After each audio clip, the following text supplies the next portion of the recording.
ভোটের মাঠে দলকে চেনাতে যেমন প্রতীক ছিল প্রধান পরিচয়, তেমনি অনেক সময় প্রতীকী হয়ে উঠছে রাজনৈতিক আবেগ ও অতীত ইতিহাসের অংশ। সেই ধারাবাহিকতায় নতুন দলগুলিও নিজেদের অবস্থান শক্ত করতে প্রতীকের লড়াইয়ে নামছে। ঠিক এমন প্রেক্ষাপটে নির্বাচন কমিশনের সাম্প্রতিক তালিকায় যুক্ত হয়েছে শাপলাকলি প্রতীক। তবে এই প্রতীক নিয়ে ইতিমধ্যেই নতুন আলোচনার জন্ম দিয়েছে জাতীয় নাগরিক পার্টি এনসিপি। ইসির এমন সিদ্ধান্ত মানতে একেবারেই নারাজ দলটি। প্রশ্ন উঠছে, নির্বাচনে এই প্রতীককে কেন্দ্র করে রাজনীতিতে কেমন প্রভাব পড়বে। এ নিয়ে বিস্তারিত থাকছে সাদিয়া সিদ্দিকার প্রতিবেদনে। নির্বাচন কমিশনের ঘোষিত নতুন প্রতীকের তালিকায় শাপলাকলি যুক্ত হলেও তা নিয়ে সন্তুষ্ট নয় জাতীয় নাগরিক পার্টি এনসিপি। দলটি স্পষ্ট জানিয়েছে, তারা শাপলাকলি নয়, শুধুই শাপলা চায়। দীর্ঘদিন ধরে যে প্রতীকের জন্য দাবি জানিয়ে আসছে, তা ব্যতীত অন্য কোনো প্রতীক গ্রহণে অনড় অবস্থানই বজায় রাখছে এনসিপি।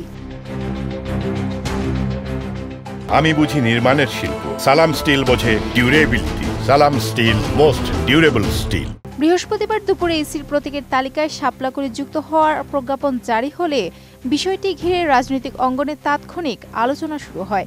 এর পরপরই গণমাধ্যমের সঙ্গে প্রতিক্রিয়ায় অবস্থান জানায় এনসিপি।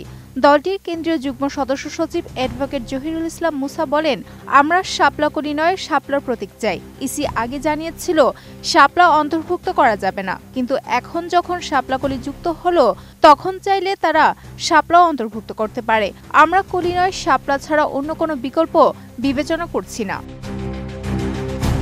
তিনি আরও বলেন, আমাদের প্রার্থিত প্রতীক শাপলা, শাপলাকলি যুক্ত করায় আমরা সন্তুষ্ট নই। আমাদের যখন প্রতীক দেওয়া হবে তখন আনুষ্ঠানিকভাবে প্রতিক্রিয়া জানাবো। তবে এখনই স্পষ্ট করে বলছি, আমাদের শাপলা দিতে হবে।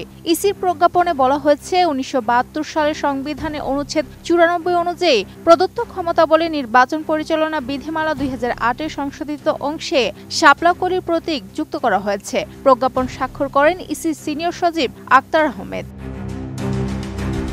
এদিকে এনসিপির এই অবস্থান মোটেই নতুন নয়। এই বছরের ফেব্রুয়ারিতে আত্মপ্রকাশ করার সময় থেকেই দলটি শাপলাকে তাদের একমাত্র প্রার্থিত প্রতীক হিসেবে ঘোষণা করে আসছে। নিবন্ধনের জন্য আবেদন করার পরও বারবার শাপলার প্রতীক না দেওয়ায় দলটির শীর্ষ পর্যায়ে ক্ষোভ জমতে থাকে। ইসির পূর্ববর্তী অবস্থান ছিল শাপলা প্রতীক অন্তর্ভুক্ত করা যাবে না, সেই কারণে এনসিপি নিবন্ধন পায়নি। কিন্তু সর্বশেষ তালিকায় শাপলাকলি যোগ হওয়ায় নতুন উত্তাপ তৈরি হয়েছে। রাজনৈতিক বিশ্লেষকদের মতে এনসিপির এই অনড় অবস্থান দলটির পরিচিত প্রতিষ্ঠার কৌশলের অংশ। বাংলাদেশের রাজনৈতিক দলগুলোর পরিচয় ও প্রচারে প্রতীকের ভূমিকা গুরুত্বপূর্ণ। বিশেষ করে নতুন দলগুলো ভোটারদের কাছে নিজেদের ইমেজ তুলে ধরতে প্রতীকের উপর অনেকটাই নির্ভর করে। Sadia Siddika, ATN news.